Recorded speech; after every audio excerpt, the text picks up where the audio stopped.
earth, I guess. But and there's a lot that comes with his fame, but specifically, if you could take me back when it was decided that he was going to pitch and hit at the same time, what was that process of getting everyone in the organization on board to let that happen? Well, I needed to get Perry on board. So Perry and I in spring training of 2021, I said, listen, I need to talk to you about this because I need to know how you feel about it. Because again, managers don't make unilateral decisions anymore. If it was up to me, I would have just unilaterally said, no, he's going to do both. And we're going to just ask him what he can do on a daily basis and go. But in today's game, you just, as a manager, just can't do that. So I talked to Perry and he was totally in agreement. We were definitely on the same page with that. The rules were there are no rules. He's a baseball player. He's an athlete. Let him play.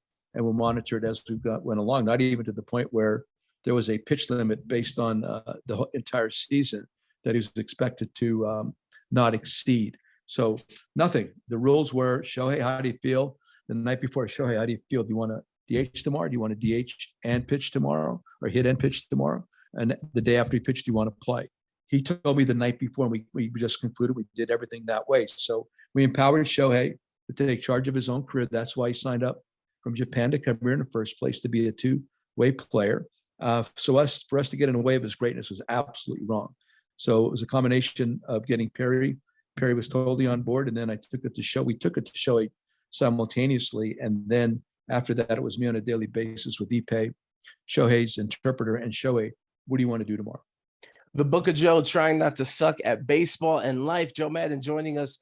Before we let you go, two more questions, Sure. if you don't mind. Speaking of all those talented players that you've gotten to manage, another one's Mike Trout, who, there's always these conversations that, he's not the biggest personality, and no matter how talented he is, some people may not know him outside of baseball fanatics. I guess with your experience, because he is a very quiet person, how is he as a person? And also, would you consider him a leader in the clubhouse and a little bit more vocal within the team and not in front of everybody or in interviews and commercials and things like that? Right.